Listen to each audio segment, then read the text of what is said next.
You want to know what Chris Christie did? Fine. Absolutely fair game. We know what he did when he found out what his people did about the traffic jam. He fired them. And he got up in front of the whole world and said, I'm embarrassed. It's my fault. I'm going to fire the people who did this bad thing. Name one person that has been held accountable for this bad thing called Benghazi. ARB found that no one engaged in misconduct or willfully ignored his or her responsibilities. So I would point you to that. Nobody ignored his or her responsibilities? That was what the ARB recommended. Someone in charge of security, clearly did not do his or her job. Do you have a question? Why hasn't one person at the White House, the State Department, been fired over that? How do you answer that? Recommendations have been put forward, including on personnel, and the State Department adopted those. It strikes me as a little bizarre to try to compare what's happening in New Jersey to that. Senator Lindsey Graham and Senator McCain taking to the floor, talking about the Senate Intelligence Committee bipartisan report on Benghazi. We're back with the panel. Judge, what about the case that Senator Graham makes there and some of the findings of that report?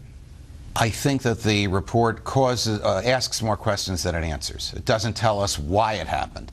It doesn't tell us why protection was declined. It doesn't tell us who was responsible. It doesn't tell us why the nonsense about a video for which there's no evidence whatsoever. And to Senator Graham's point, which is superb, it holds no one accountable. How could no one be responsible? How could no one be accountable? I'll tell you why. Because the people who caused this are the ones who did the investigating. And that's not the American way. We have a neutral investigator who doesn't have an interest in the outcome of the investigation, assemble the truth, and let the chips fall where they may. That's not what happened here. Here's what Senator Feinstein said in a statement.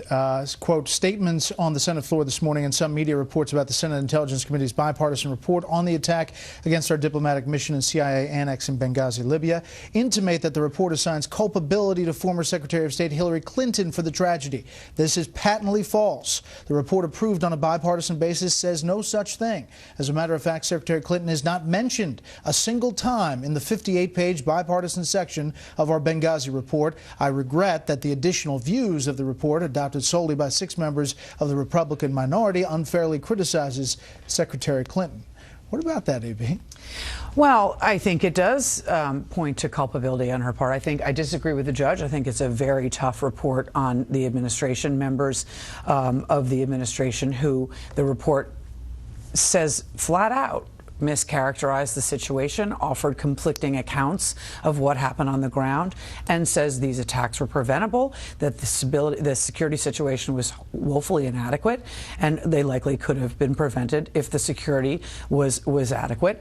I think it's going to be very tough for Hillary Clinton in the years to come because the report places the blame squarely on the State Department for her to answer these questions. I don't think any Democrat would ever use it against her, but every Republican and any Republican who goes up against her will in a presidential cycle, because they will say, you know, you're the one who questioned President Obama about his experience, and you're the one who counts yourself responsible. And there was no cover-up that was found, but they blamed the State Department for attacks that they called preventable. I think it's very tough for everyone involved. Well, you said no cover-up, but there's clearly an open question about this story about the protests and about where that all came from, considering what the president was briefed about and what the facts are on the ground. Take another listen to Senator Graham today in his Senate statement.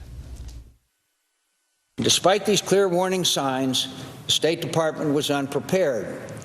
Our diplomatic facility in Benghazi was insecure and had already been attacked multiple times. The false narrative that the New York Times is furthering just so happens to align with the Obama administration's account of events. But again, facts are stubborn things, and the Senate Intelligence Committee report clearly supports the conclusion that the administration knew or should have known of the terrorist threat in Benghazi during the relevant period and should have prepositioned assets or made other preparations to better protect our people serving there.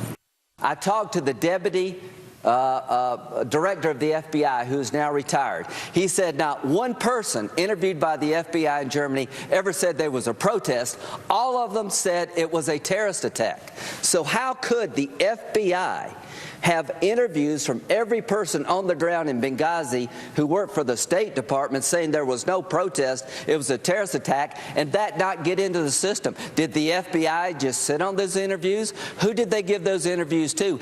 How could the President of the United States, after the interviews were taken, go before the American people time and time again for weeks and tell a story about a protest that never occurred?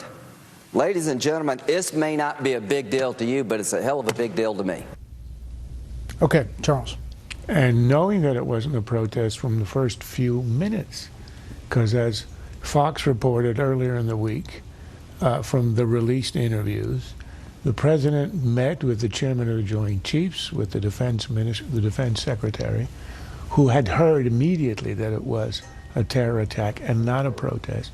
So he knew it by 5 o'clock of that day. And then he went on and pretended 2 weeks. But I think what's wrong, the weakness of the Senate report is this.